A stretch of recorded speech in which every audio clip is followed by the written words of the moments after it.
का खेल खेले घर प्रारंभ हुआ। उसी समय पुजारी जी पूजा करने आए। पार्वती ने पूछा, पुजारी जी बताइए जीत किसकी होगी? वह बोले शंकर जी की। और अंत में जीत पार्वती हुई। पार्वती ने मीठे बात में कहा, पुजारी जी को कोढ़ी होने का श्राप दिया। पुजारी जी कोढ़ी हो गए। कुछ काल बाद अप्सराएं पूजन को आई। पुजारी जी से कोढ़ी होने का कारण पूछा। पुजारी जी ने सब बात बतला दी। अप्सराएं बोली, पुजारी जी तुम 16 सोमवार का व्रत करो, महादेव जी तुम्हारा कष्ट दूर करेंगे। पुजारी जी ने उत्सुकता से व्रत की विधि पूछी। अप्सराएं बोली, सोमवार को व्रत करे, संध्या उपरांत आधा से गेहूं के आटे के 3 अंगा बनावे और घी गुड़ दीप नैवेद्य बेलपत्र आदि से पूजन करे। बाद में 1 अंगा अर्पण कर शेष 2 अंगा प्रसादी समझ वितरित कर स्वयं प्रसाद ले। इस विधि से सोमवार का व्रत करे। 17वें सोमवार को पाव से गेहूं के आटे की बाटी का चूरमा बनाकर भोग लगाकर बांट दे, फिर कुटुंब प्रसाद ग्रहण करे। ऐसा करने से देवी तुम्हारे मनोरथ को पूर्ण करेंगे। यह कहकर अप्सराएं स्वर्ग को चली गई। पुजारी जी यथा विधि व्रत कर रोग मुक्त हुए और पूजन करने लगे।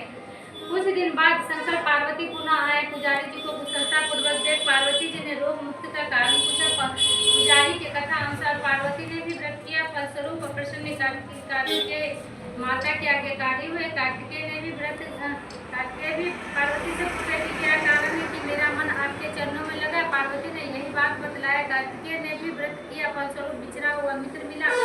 उसने भी कारण पूछा। बताने पर विवाह की इच्छा से यथाविधि व्रत किया। फलता हुआ विदेश गया। वहाँ के राजा की कन्या का स्वयंवर था। राजा का प्रण था कि हथनी जिसको माला पहनाएगी उसी के साथ पुत्री का विवाह होगा। यह ब्राह्मण भी स्वयंवर देखने की इच्छा से एक और जा बैठा। हथनी ने माला इसी पंडित को पहनाई। धूमधाम से विवाह हुआ। तत्पश्चात दोनों सुख से रहने लगे। एक दिन राजकन्या ने पूछा, नाथ आपने कौन सा पुण्य किया जिससे राजकुमारों को छोड़? हथनी ने आपका वर्णन किया। ब्राह्मण ने 16 सोमवार का व्रत विधि बताया। राजकन्या से पुत्र प्राप्ति के लिए व्रत किया और सद्गुण संपन्न पुत्र प्राप्त किया। और बड़ा होने पर पुत्र ने पूछा, माता जी किस पुण्य से मेरी प्राप्ति आपको हुई? राजकन्या ने सविधि 16 सोमवार का व्रत बतलाया। पुत्र राज की कामना से व्रत करने लगा। उसी समय राजा के दूत ने आकर उसको राजकन्या के लिए वरण किया। आनंद से विवाह संपन्न हुआ।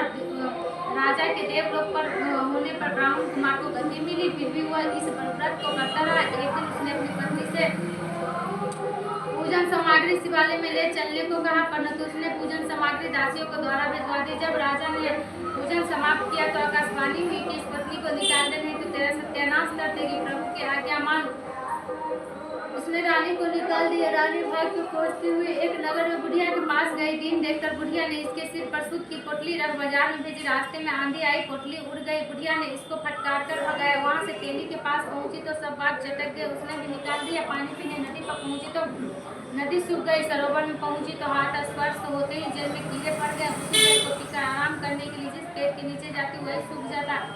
वन और सरोवर की दशा देख वाले ने मंदिर के गुसाई के पास ले गए। यह गुसाई जी समझ गए कि यह कुलीन अबला आपत्ति की मारी हुई घर बंधाते हुए बोली, बेटी तुम मेरे यहाँ रह, किसी बात की चिंता मत कर। रानी आश्रम में रहने लगी, वरना तू जिस वस्तु से उसका हाथ लगे उसी में कीड़े पड़ जाए। दूसरी ओर गुसाई जी ने पूछा, बेटी किसने क्या मेरी यह दशा हुई? रानी ने बताया, मैं पति की आज्ञा का उल्लंघन कर महादेव जी को उनके नहीं गई। गुसाई जी ने सिद्धि से प्रार्थना की। गुसाई जी बोले, बेटी तुम 16 सोमवार का व्रत करो। रानी सभी व्रत पूर्ण किया। व्रत के प्रभाव से राजा को रानी इससे अधिक और मैं कुछ इसके लिए नहीं कर सकता। सब बात साहूकार सुन रहा था। इसमें उसको न कुछ प्रसन्नता हुई न कुछ दुख हुआ। पूर्णता वैसे ही शिवजी महाराज का सोमवार का व्रत और पूजन करता रहा। कुछ प्रकार व्यक्तित्व होने पर साहूकार की स्त्री गर्भवती हुई। 10वें महीने उसके घर से अति सुंदर पुत्र की प्राप्ति हुई। साहूकार के घर में बहुत खुशी मनाई गई, परंतु साहूकार ने उसकी केवल 12 वर्ष की आयु जानकर और न किसी को भेद बताया। वह 11 साल का हो गया तो उस बालक की माता ने उसके पिता से उसके विवाह आदि के लिए कहा, परंतु वह साहूकार कहने लगा, मैं आदि इसका विवाह नहीं करूँगा, काशी भी करने के लिए भेजूंगा।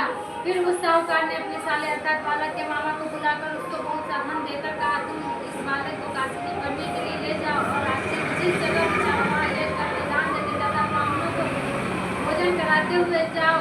इस प्रकार वह दोनों मामा भांजे सब जगह यह करते और ब्राह्मणों को भोजन कराते जा रहे थे। रास्ते में उनको एक शहर पड़ा। उस शहर का राजा की कन्या का विवाह था और दूसरे राजा लड़का जो विवाह के लिए बारात लेकर आया था वह एकांत का काना था। लड़के के पिता को इस बात की बड़ी चिंता थी कि वह को देखकर कन्या के माता पिता विवाह में किसी प्रकार की अड़चन पैदा न कर दे। इस कारण जब उसने अति सुंदर सेठ के लड़के को देखा तो मन में विचार किया कि क्यों न दरवाजे के समय पर इस लड़के से वह का काम कर लिया जाए। ऐसा कर शादी हो गया और साहूकार के लड़के को स्नान आदि कराकर वन के कपड़े पहना तथा घोड़े पर चला दरवाजे पर ले गया और बड़ी शांति से सब कार्य हो गया। अब वर के पिता ने सोचा कि यदि विवाह का कार्य भी इसी लड़के से करा दिया जाए तो क्या बुराई, ऐसा विचार कर और उसके मामा से कहा यदि आप फेरों का कन्यादान का काम करा दे तो बड़ी कृपा होगी, हम इसके बदले बहुत कुछ धन देंगे। उन्होंने भी स्वीकार कर लिया। विवाह कार्य बहुत अच्छी तरह से हो गया, परंतु जिस समय लड़का जाने लगा तो राजकुमार की चुंडी के पल्ले पर लिख गया कि तेरा विवाह मेरे साथ हुआ है।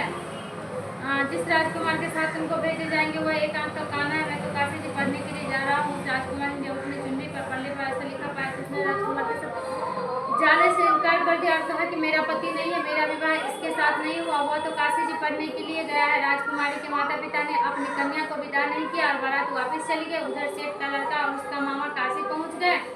वहाँ जाकर उन्होंने यज्ञ करना, लड़के ने पढ़ना शुरू कर दिया। जब लड़के की आयु 12 साल की हो गई तब एक दिन उन्होंने यज्ञ रच रखा था। उसने कहा कि अंदर लड़के ने अपने मामा से कहा मामा जी आज मेरी तबीयत कुछ ठीक नहीं लग रही। मामा ने कहा कि अंदर जाकर सो जाओ। लड़का अंदर जाकर सो गया और थोड़ी देर में उसके शरीर से प्राण निकल गए। जब मामा ने आकर देखा कि वह तो मुर्दा पड़ा है तो उसको बड़ा दुख हुआ और उसने सोचा कि मैं अभी रोना पीटना मचा दूंगा तो एक का कार्य अधूरा रह जाएगा। अतः उसने जल्दी से एक का कार्य पूरा समाप्त कर ब्राह्मणों को घर जाने के पश्चात रोना पीटना आरम्भ कर दिया। संयोग उस समय महाराज पार्वती जी उधर जा रहे थे और उन्होंने जोर जोर से रोने पीटने की आवाज़ सुनी तो पार्वती जी से आग्रह करके उसके पास ले गए और सुंदर लड़के को माला देखकर कहने लगी कि यह राजकुमार तो उसी सेठ का लड़का है जो आपके वरदान से हुआ था। शिव जी ने कहा कि पार्वती इसकी आयु इतनी थी तो भोग चुका है। पार्वती जी ने कहा महाराज कृपा करके बालक को और आयु दो, नहीं तो इसके माता पिता तरफ तरफ कर मर जाएंगे।